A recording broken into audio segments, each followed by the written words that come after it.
నమస్కారం. ఈరోజు మనం ఆర్టిఫిషియల్ ఇంటెలిజెన్స్ ప్రపంచంలోకి వెళ్దాం. ముఖ్యంగా ప్రస్తుతం మన టెక్నాలజీ ప్రపంచాన్ని శాసిస్తున్న ఒకే ఒక్క ఏఐ గురించి మాట్లాడుకుందాం. దాని పేరే నారో ఏఐ. పదండి దీని కథేంటో చూద్దాం. ఒక్కసారి ఆలోచించండి. మనం రోజూ వాడే స్మార్ట్ఫోన్ల దగ్గర్నుంచి పెద్ద పెద్ద కంపెనీల దాకా ఎక్కడ చూసినా ఏఐ ఏఐ అనే మాట వింటూనే ఉన్నాం. కానీ ఒకవేళ మనం వింటున్నా చూస్తున్న ఈ ఏఐ అంతా నిజానికి ఒకే ఒక రకానికి చెందిందైతే భలే ఉంటుంది కదా. ఆ ఆలోచనే ఈరోజు మన చర్చకు పునాది. అవును, మీరు విన్నది నిజమే.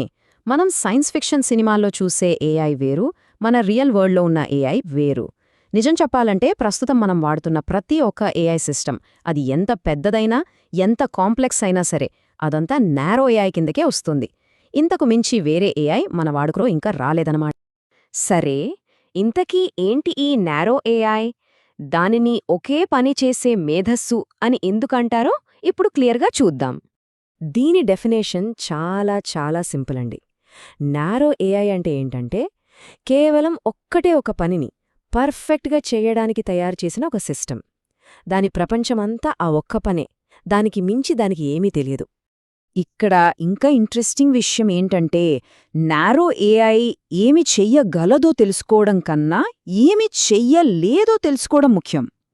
ఇది మనలాగా సొంతంగా ఆలోచించలేదు. దానికి మనలాగా లోకజ్ఞానంగానీ కామన్ సెన్స్ కానీ అస్సలు ఉండదు. అన్నింటికన్నా ముఖ్యంగా దానికి సంతోషం, కోపం, బాధ ఇలాంటి ఫీలింగ్స్ అనేవే ఉండవు. మరి మనుషులా ఆలోచించినప్పుడు అంత తెలివిగా ఎలా పనిచేస్తోంది అని డౌట్ రావచ్చు. దీని వెనకాల ఉన్న సీక్రెట్ చాలా సింపుల్. ఒక 3 స్టెప్పుల ప్రాసెస్. అదేంటో ఇప్పుడు చూసేద్దాం. ఇది ఎలా పనిచేస్తుందంటే, ఫస్ట్ మనం దానికి కొంచెం డేటాను ఫీడ్ చేస్తాం. చాలా అంటే చాలా డేటా. తర్వాత ఆ ఏఐ ఏం చేస్తుందంటే ఆ డేటా మొత్తంలో ఉన్న ప్యాటర్న్స్ను పట్టుకుంటుంది. అంటే ఎక్కడెక్కడ పోలికలున్నాయి, ఏవి రిపీట్ అవుతున్నాయి లాంటివి అన్నమాట. ఫైనల్గా ఆ ప్యాటర్న్స్ ఆధారంగానే అది ఒక నిర్ణయం తీసుకుంటుంది లేదా మనకు కావలసిన రిజల్ట్ ఇస్తుంది. సో ఇక్కడ గమనించాల్సింది ఏంటంటే, ఇది ప్యాటర్న్స్ను గుర్తించడమే తప్ప ఆలోచించడం కాదు. సరే, ఈ కాన్సెప్ట్ ఇంకా బాగా అర్థం కావాలంటే మనం రోజూ వాడే కొన్ని ఉదాహరణలు చూస్తే సరిపోతుంది. మనకు తెలియకుండానే మనం రోజూ ఈ నారో ఏఐని ఎలా వాడుతున్నామో చూస్తే మీకే ఆశ్చర్యం వేస్తుంది. ఫర్ ఎగ్జాంపుల్, గూగుల్ సెర్చ్ తీసుకోండి. దీని డ్యూటీ ఏంటి? మనం అడిగిన ప్రశ్నకు బెస్ట్ ఆన్సర్ వెతికివ్వడం. మరి అదెలా చేస్తుంది? కొన్ని కోట్ల సెర్చ్ల నుంచి వచ్చిన డేటాను అనలైజ్ చేసి కీవర్డ్స్ని, ప్యాటర్న్స్ని మ్యాచ్ చేసి మనకు రిజల్ట్స్ చూపిస్తుంది. అంతే తప్ప మన ప్రశ్నలోని ఫీలింగ్ని గాని దాని వెనకున్న ఉద్దేశ్యాన్ని గాని అది నిజంగా అర్థం చేసుకోదు. ఇక ఫేస్ రికగ్నిషన్ టెక్నాలజీ. దీని పని ఒక ఫోటోలో ఉన్న ముఖాన్ని గుర్తించడం.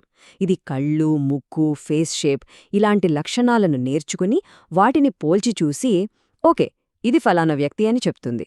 అంతేకాని ఆ ఫోటోలో ఉన్న వ్యక్తి సంతోషంగా ఉన్నాడా, బాధగా ఉన్నాడా అని మాత్రం చెప్పలేదు. ఎందుకంటే అది దాని పని కాదు. సిరి, అలెక్సా లాంటి వాయిస్ అసిస్టెంట్లు కూడా అంతే. వాటి పని మన వాయిస్ కమాండ్స్ని విని దాన్ని టెక్స్ట్గా మార్చి ఆ టెక్స్ట్కి సంబంధించిన పనిని పూర్తి చేయడం. అలారం పెట్టు అంటే పెడుతుంది. కానీ మన గొంతులో ఉన్న టెన్షన్ గాని సంతోషాన్ని గాని అది అస్సలు అర్థం చేసుకోలేదు. యూట్యూబ్ రికమెండేషన్స్ అయితే నారో ఏఐకి ఒక పర్ఫెక్ట్ ఎగ్జాంపుల్.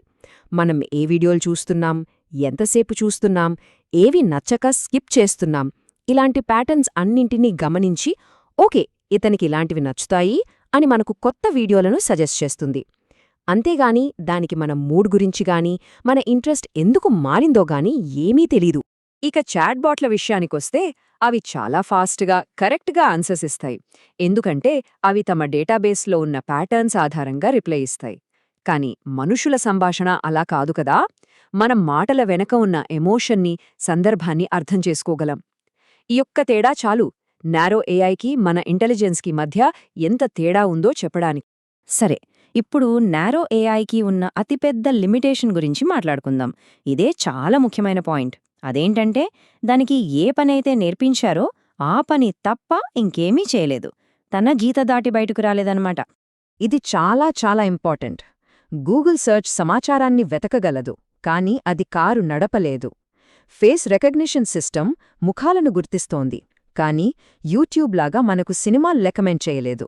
అలాగే వాయిస్ అసిస్టెంట్ మన మాట వింటుంది కానీ వంట చెయ్యలేదు. ఎందుకంటే ప్రతి నారో ఏఐకి ట్రైనింగ్ ఇచ్చింది కేవలం ఒకే ఒక్క పనిమీద. ఈ లిమిటేషన్ని ఇంకా ఫనీగా అర్థం చేసుకోవాలంటే ఈ ప్రశ్న వేసుకుందాం. ఒకవేళ మనం మన వాయిస్ అసిస్టెంట్ని నాకు బిర్యానీ వండిపెట్టు అని అడిగితే అదేం చేస్తుంది? సమాధానం చాలా సింపుల్. అది వెంటనే ఇంటర్నెట్లో వెతికి మనకొక సూపర్బ్ బిర్యానీ రెసిపీని చూపించగలదు. ఎందుకంటే ఇన్ఫర్మేషన్ వెతకడం దాని జాబ్.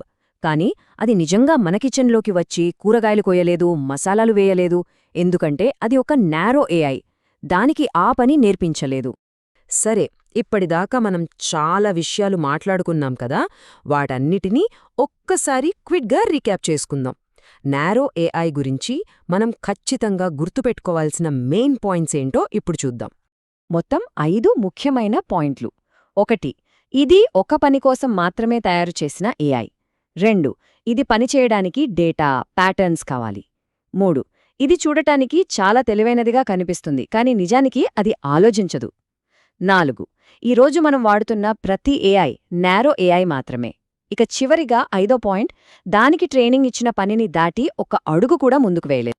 సో, ఇకపై ఎప్పుడైనా ఏఐ గురించి ప్రస్తావన వస్తే ఒకటి గుర్తుపెట్టుకోండి. అది చాలా పవర్ఫుల్, ఫాస్ట్, ఇంకా ఖచ్చితమైనది కూడా. కానీ ఇవన్నీ ఉన్నప్పటికీ అది ఇప్పటికీ ఒకే ఒక్క చిన్న పనికి మాత్రమే పరిమితం. ఇదే నారో ఏఐ అసలు కథ. ఈ రోజుకి ఇంతే.